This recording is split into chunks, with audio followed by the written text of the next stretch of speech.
बिस्मिल्लाहिर्रहमानिर्रहीम। अस्सलाम वालेकुम नाज़रीन, आप यूट्यूब चैनल देख रहे हैं। मैं इमरान खान हूँ। इस वीलॉग के आगाज़ में सबसे पहले दो बड़े ऐलानात हुए हैं, जिनमें एक ऐलान मुराद सईद साहब ने किया है।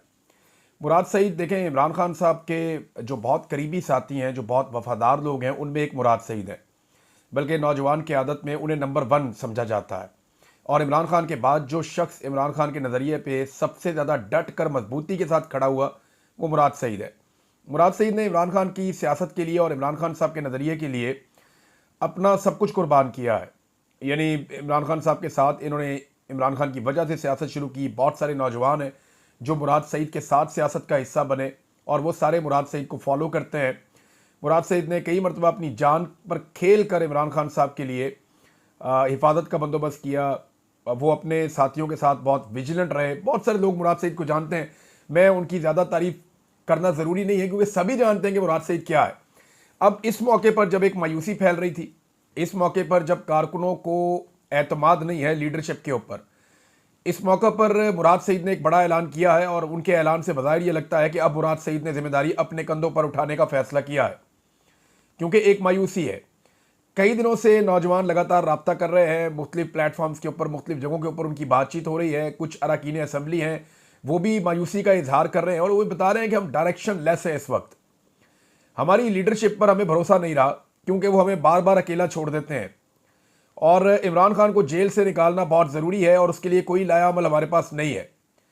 इमरान खान एक तहरीक चलाने की बात करते हैं और हमारी लीडरशिप हमें तहरीक चलाने के हवाले से कोई लाया अमल नहीं दे रही, कोई डायरेक्शन नहीं है, कुछ हमें नहीं बताया जा रहा।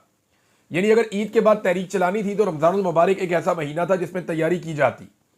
जिन्होंने तहरीक चलानी होती है वो फौरी तौर पे अनाउंस करते हैं, लोगों को निकलते हैं और बाहर आ जाते हैं, जैसा कि अख्तर मेंगल साहब ने किया, जैसा कि बलूचिस्तान में मुख्तलिफ ग्रुप्स कर रहे हैं। लेकिन यहाँ क़यादत जो है वो ज़हनी तौर पे भी तैयार नहीं है और अमली तौर पे भी कुछ नहीं कर रही। तो नौजवानों का ये गिला और शिकवा था। ऐसे में मुराद सईद साहब का जो स्टेटमेंट है वो मैं आपके सामने रखता हूँ, आपको अंदाज़ा हो जाएगा कि कैसे उन्होंने अब जिम्मेदारी अपने कंधों पर ली है। बानी और चेयरमैन पाकिस्तान तहरीक इंसाफ इमरान खान ने ईद के मौके पर तहरीक के अगले मरहले का ऐलान किया था। और पख्तूनख्वा के वो नौजवान जो 1 साल बनी गाला और ज़मान पार्क कैंप्स में रहे और हर अहम एक्टिविटी के मौका पर तमाम तर जबर और फस्तायत का मुकाबला करते हुए काफिलों के लिए रास्ते क्लियर करते रहे। इंशाअल्लाह 6 अप्रैल को उन जानसाराने इमरान खान कन्वेंशन का इनेकाद होगा। 11 अप्रैल को स्वात अपने हल्के के ग्रैंड जिरगे से 2 नकाती एजेंडे, इमरान खान, बुशरा बीबी समेत क़यादत और कारकुनान की रिहाई और अमन की बहाली पर तफसीली बात करूँगा। तहरीक इंसाफ के हर एहतजाज में शामिल नौजवान और काफिले लाने वालों को भी तैयारी का कह दिया है। जैसे ही जामे प्लान सामने आएगा आपको अमल दरामद होता हुआ दिखाई देगा। कराची और सिंध के नौजवानों को पार्टी से मुशावरत के बाद 1 हफ्ते में प्लान देने की हिदायत की थी। कल उनका तफसीली लाया अमल भी मौसूल हो जाएगा। अब ये कराची का बता रहे हैं कि वहाँ के नौजवान क्या करने जा रहे हैं। बलूचिस्तान के तमाम साथी पुरअमन एहतजाज करने वाले बलोच अवाम के साथ खड़े हैं और उनको एहतजाजी मार्च का इस्तकबाल करने की हदायत जारी हो चुकी है। PTI क़यादत भी बलूचिस्तान मार्च में शरीक हुई। इमरान खान के नज़रिए और हदायत के मुताबिक क़यादत और कारकुन इंशाअल्लाह हर मजलूम के साथ खड़े रहेंगे। पंजाब जिस तरह 23 मार्च को निकला था, इससे वाज़ेह है कि पंजाब के कारकुनान तैयार हैं और ख़वातीन जिस तरह मुतहर्रिक होकर उनको लीड कर रही हैं, उनका ये किरदार मिसाली और काबिल तारीफ़ है। नॉर्थ पंजाब के नौजवानों को फ्लैश प्रोटेस्ट का सिलसिला जारी रखते हुए तहरीक के अगले मरहले की तैयारी पर फोकस रखने का कहा गया है। नॉर्थ पंजाब के नौजवानों के साथ तफसीली लाया अमल तयशुदा प्रोग्राम के मुताबिक जुम्मे को शेयर नहीं हो सका, इंशाअल्लाह जल्द उस पर भी पेशरफ्त होगी। अमन तहरीक के लिए भी इंशाअल्लाह अगले हफ्ते खैबर पख्तूनख्वा के तमाम कबीलों का जरगा बुलाया जाएगा। मैंने अमन तहरीक के तमाम साथियों की मुशावरत से तहरीक के आगाज़ से कबल जरगा इसलिए बुलाया कि मैं 2 दफ़ा कॉल दे चुका हूँ और हज़ारों लोग भी निकले। लेकिन तहरीक की कामयाबी के लिए ज़रूरी है कि बार बार कॉल का इंतज़ार करने के बजाय ग्राउंड पर मौजूद तमाम कबीले जिम्मेदारी लेते हुए लीड करें। इसलिए फ़ैसला यही हुआ है कि जिरगे में ही पूरा लाया अमल वाज़े करके उसी दिन से तहरीक का आगाज़ होगा इंशाअल्लाह। तो जनाब मुराद सईद साहब उस वक्त मैदान में आए जब एक मायूसी है पाकिस्तान तहरीक इंसाफ में क़यादत और क़यादत के फ़ैसलों को लेकर, और वो मायूसी क्यों है ये मैं आपको आगे चल के बताता हूँ। लेकिन अलीमा खान साहिबा ने भी एक अनाउंसमेंट किया है, एक ऐलान अलीमा खान साहिबा का भी है। वो ये कह रही हैं कि इन्होंने किसी भी सियासी शख्सियत को इमरान खान साहब से अडयाला जेल में आज भी मिलने नहीं दिया। हमारी इमरान खान साहब से जो आखिरी मुलाकात हुई थी वो 20 मार्च 2025 को हुई थी। हमारी जो अगली मुलाकात है इमरान खान साहब के साथ जो स्केड्यूल्ड है, आज देखें आप जब वीलॉग सुन रहे हैं तो ये 4 तारीख है, तो वो ये कह रही हैं कि 8 अप्रैल को हमारी मुलाकात इमरान खान साहब के साथ तय है और ये 3 हफ्ते के बाद हमारे भाई के साथ मुलाकात होगी। हमारी फैमिली इंशाल्लाह अडयाला जेल 2 बजे पहुंचेगी और हमारा यही टाइम है जो हमें दिया गया है। अगर हमें इजाज़त ना दी गई इमरान खान साहब से मिलने की तो हमने ये प्लान किया है कि हम वहाँ पे धरना देकर बैठ जाएंगे अडयाला जेल के बाहर जब तक कि हमें इजाज़त नहीं दी जाएगी कि हम अपने भाई से मिलें। देखिए हलीमा खान साहबा ने अब धरने का ऐलान किया, इस पर पाकिस्तान तहरीक-ए-इंसाफ को उनको सपोर्ट करना चाहिए और करना पड़ेगा। इमरान खान साहब की फैमिली इस वजह से धरना करने जा रही है कि इमरान खान साहब से फैमिली की मुलाकात नहीं करवाई जा रही और अगर ये पार्टी अपने लीडरशिप के लिए इंसाफ नहीं ले सकती, लीडर की फैमिली के लिए नहीं ले सकती, तो फिर तो ये बड़े मसाइल पैदा हो जाएंगे। पार्लियामेंट की सबसे बड़ी जमात है, सेनेट में इनकी बड़ी अक्सरियत है, कौमी असम्बली में सबसे ज़्यादा मेंबर्स इनके पास हैं, एक सूबे में इनकी हुकूमत है और पूरे पाकिस्तान में अगर फॉर्म 45 के मुताबिक देखा जाए तो 2/3 से ज़्यादा इन्होंने अक्सरियत ली हुई है। 70% आवाम इनके साथ खड़ी है या शायद इससे भी ज़्यादा। तो अगर ये भी इंसाफ नहीं ले सकते अपनी लीडरशिप और अपने लीडर और उनकी फैमिली के लिए, तो फिर तो ये बहुत ही बड़ी माड़ी गल हो जाएगी, पंजाबी में कहते हैं। अच्छा, अब ये 2 ऐलानात हुए हैं। अब मैं आपको बताता हूं कि एक्चुअली अंदर गेम क्या चल रहा है। अमेरिका से जो मेहमान आने वाले हैं ना, उन मेहमानों के लिए असल तैयारी की जा रही है। ये जो मुज़ाकरात की पूरी कहानी सुनाई गई है आपको, चीज़ें बहुत सारी आपके सामने रखी गई, ये सारी कहानी इसलिए है कि अमेरिका से मेहमान आ रहे हैं और उन मेहमानों के इस्तकबाल की ये तैयारी है। मुज़ाकरात का माहौल बनाया जा रहा है, इमरान खान साहब को कायल करने की कोशिश की जा रही है। कोशिश है कि इमरान खान साहब बात मान जाएं और इसी कोशिश में इमरान खान साहब की कुछ ऐसे लोगों से मुलाकातें करवाई गई जो एस्टेब्लिशमेंट और इमरान खान दोनों के करीब है।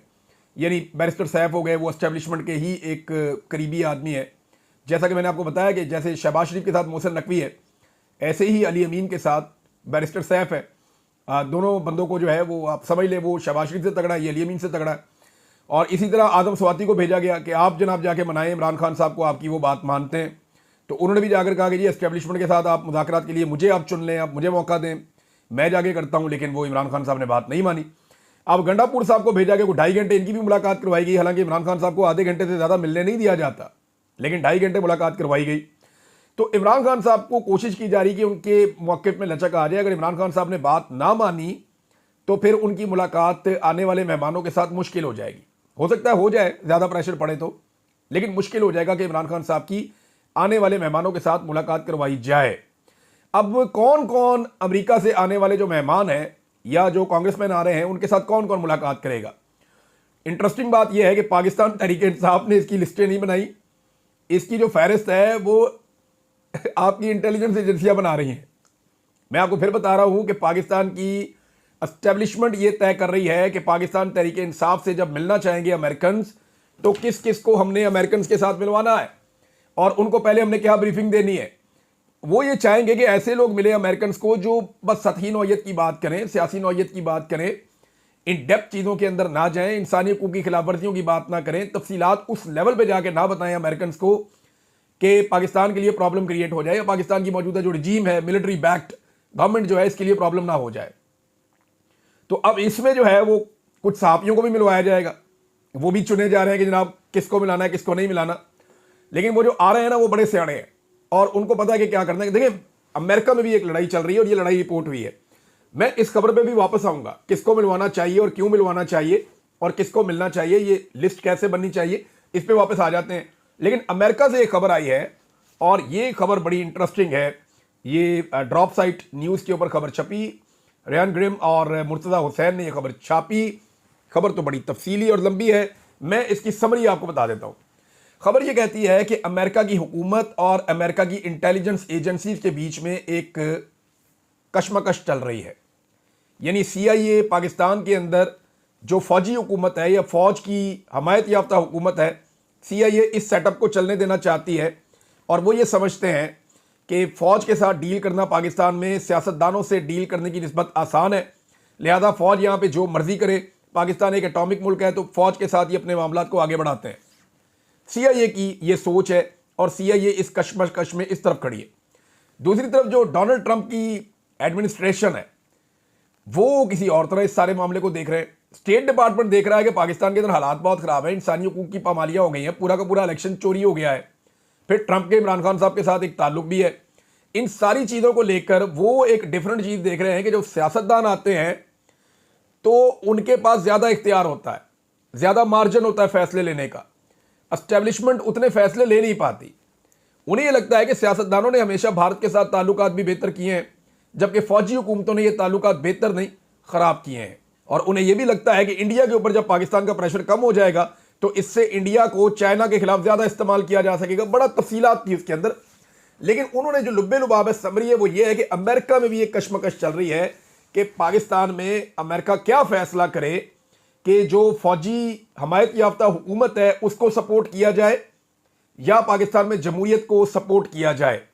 अब इसमें दो राय है, एक राय डोनाल्ड ट्रंप और उनकी हुकूमत की है, दूसरी CIA की है। अब आ जाए वापस, CIA आपको पता है अमेरिका की एम्बेसियों को भी कंट्रोल करता है दुनिया भर में, तो वो अब ये तय करेंगे कि कौन से सहाफ़ी मिलें वहाँ पे, जो अमेरिकन मेहमान हैं उनके साथ कौन से सियासतदान मिलें। तो वो कोशिश करेंगे कि वही लोग मिलें जिनके मिलने से पाकिस्तान में मिलिट्री एस्टेब्लिशमेंट को किसी किस्म का डैमेज ना हो।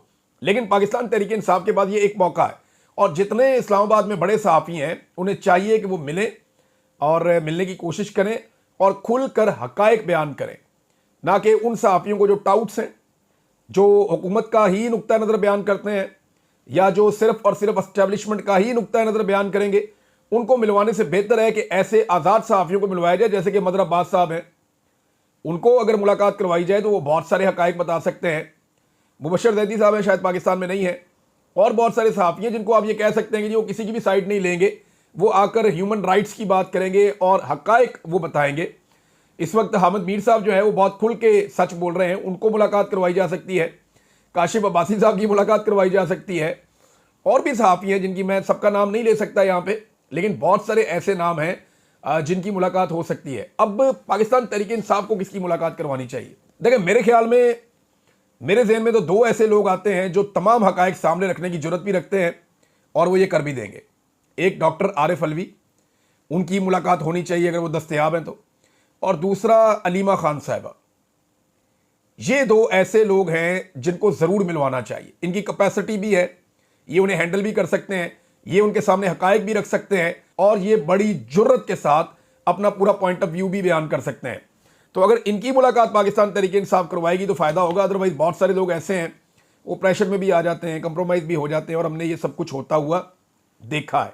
तो ये मुलाकातें नाज़रीन होनी चाहिए ताकि उनके पास सही मामला पहुँचे। लेकिन पाकिस्तान की एस्टेब्लिशमेंट जो प्लान कर रही है वो ये प्लान कर रही है कि हम इस तरह का माहौल बना दें कि जैसे मुज़ाकरात हो रहे हैं, चीज़ें तो हल होने की तरफ जा रही हैं, इमरान खान साहब तो बस कुछ अर्से में बाहर आ जाएंगे, हमारा तो सारा मामला ठीक हो चुका है, ओवरसीज़ पाकिस्तानियों से भी मिले हैं, उनको भी हमने मना लिया है, तो अमेरिकन ओवरसीज़ आए थे, उनके साथ मामला अच्छे चल रहे हैं। आजकल हम एक ओवरसीज़ कॉन्फ्रेंस भी करने जा रहे हैं जिसके अंदर दुनिया भर से बंदे बुला लिए हैं अच्छे कपड़े पहना के, और उनको ये कह दिया है कि आपने इन्वेस्ट कुछ नहीं करना, बस सिर्फ आपने अपनी शक्लें दिखानी है, आपने यहाँ बैठ के नारे लगाने हैं, अच्छे अच्छे सवाल जवाब करने हैं, और आपको फुल प्रोटोकॉल मिलेगा, आपके ऊपर रियासत पूरा खर्चा करेगी, फिर आप वापस चले जाइएगा। बेशक आप इन्वेस्टमेंट ना करें पाकिस्तान में, वैसे इन हालात में इन्वेस्टमेंट करता भी कोई नहीं है।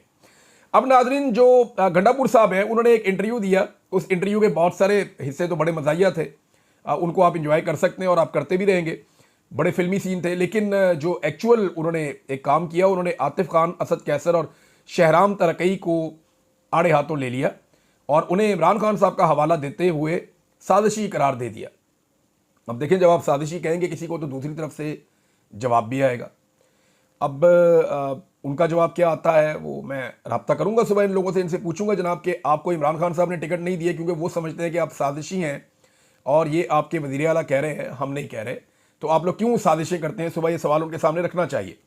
दूसरा, तैमूर झगड़ा साहब के ऊपर भी इल्ज़ामात लगाए अली अमीन गंडापुर साहब ने, और ये उनके ऊपर इल्ज़ामात लगाए कि जनाब वो ठीक नहीं है, उनकी करप्शन और दीगर चीज़ें वो बयान करते रहे, उनके लोग भी ये कहते रहे हैं। अब जो अकाउंटेबिलिटी कमेटी है, इंटरनल अकाउंटेबिलिटी कमेटी इन्होंने एक बनाई हुई ना इमरान खान साहब ने, 3 लोग हैं उसमें, मैंने आपको बताया था, उस कमेटी ने तैमूर झगड़ा साहब को भी लिख दिया जनाब आप जवाब दें। तो तैमूर झगड़ा साहब ने स्टेटमेंट दे दिया, उन्होंने एक बड़ा अजीब सा मसला उठा दिया तैमूर झगड़ा साहब ने। वो स्टेटमेंट मैं आपके सामने रख देता हूँ, ये बड़ा इंटरेस्टिंग है। झगड़ा साहब कहते हैं कि वज़ीर आला खैबर पख्तूनख्वा अली अमीन गंडापुर के असासे 10 करोड़ हैं। ये आप इलेक्शन में, जब इलेक्शन कमीशन आपके कागजात नामजदगी जमा करता है तो आप अपने असासे लिखते हैं कि आपके पास असासे कितने हैं। तो उन्होंने कहा अली अमीन गंडापुर के असासे 10 करोड़ हैं, तो एक साल में उन्होंने पार्टी के ऊपर 75 करोड़ कैसे खर्च कर दिए? तहकीकात क्यों नहीं हो रही? इसकी तहकीकात होनी चाहिए। वैसे ये तहकीकात ज़रूर होनी चाहिए, और अगर ये अकाउंटेबिलिटी कमेटी इसके ऊपर तहकीकात करना चाहती है कि ये पैसे कहाँ से आए और क्या वाकई ये पैसे अली अमीन गंडापुर साहब ने, जैसे कि दावा किया जाता है, अपनी जेब से खर्चे हैं, तो क्या वाकई उन्होंने अपनी जेब से खर्चे हैं? ये दूध का दूध और पानी का पानी हो जाएगा।